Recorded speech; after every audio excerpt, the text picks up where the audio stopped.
বলছেন যে তিনি বলেন নাহা রসুল আনি দুব্বাই, রসুল্লাহ সাল্লাম কয়েকটি পাত্র ব্যবহার করতে নিষেধ করেছেন। সেই পাত্রগুলিতে যখন মদ হালাল ছিল ইসলামের প্রথম যুগে, মানে জাহেলি যুগ থেকে মদে ডুবেছিল আরবরা, যখন মদে ডুবেছিল ইসলামের বিধিবিধান একদিনে নাজেল হয়নি, ধীরে ধীরে ধীরে ধীরে লাগাম টান দেওয়া হয়েছে। প্রথম কলমা পড়ার সাথে যদি আরব কাফেরদেরকে বলা হতো যে মদ খেতে দেবো না, বলছে তোমার ধর্মটার দরকার নেই, হ্যাঁ ইসলাম দরকার নেই, এই নবীকে মানি না যে মদ হারাম করবে। কথা বোঝা গেছে? এত তারা মদে ডুবেছিল, মদে আসক্ত ছিল।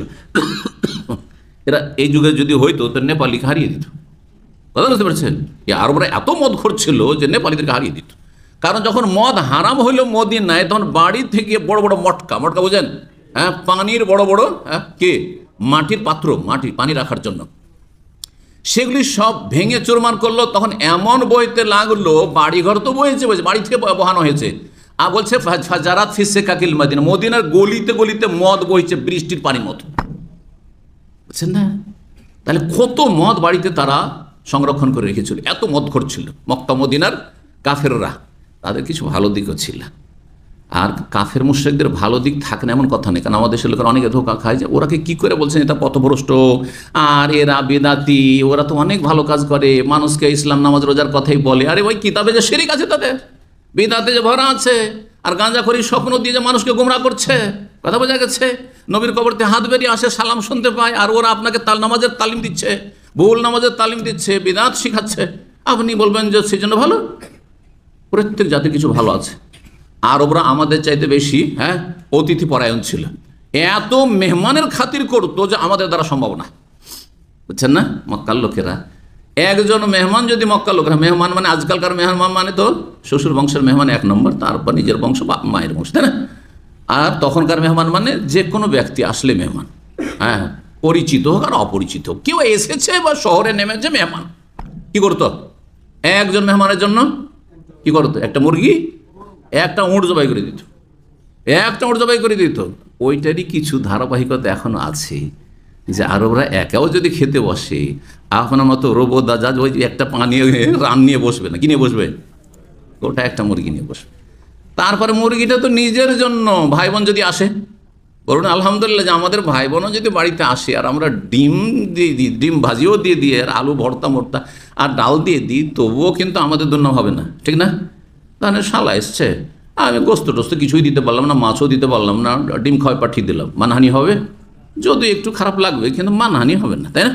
সম্পর্ক ছিন্ন হবে না, হবে?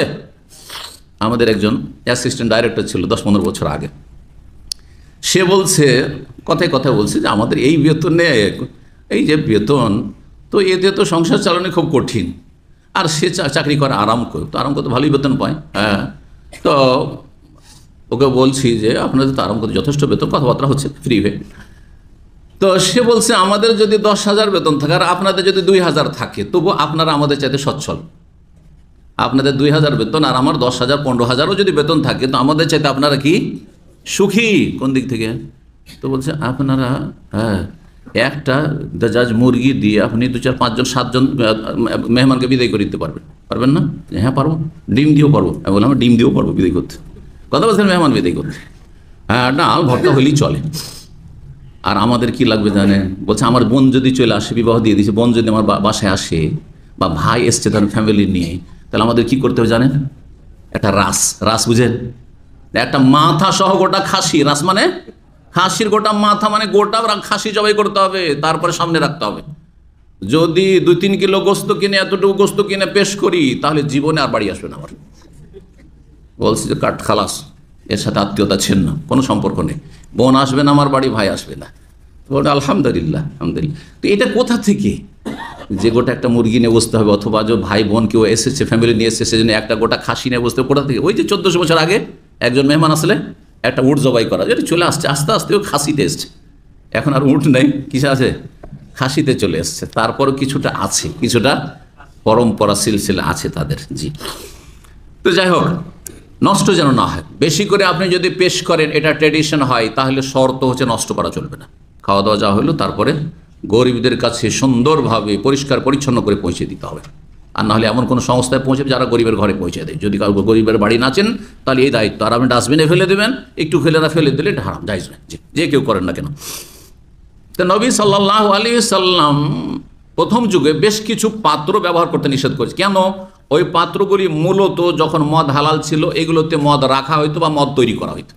তো ওই পাত্রের নাম শুনলেই ব্রেনটা কোন দিয়ে চলে যাবে? হ্যাঁ, গুনার দিকে চলে যাবে না? মদের দিকে চলে যাবে না? জি।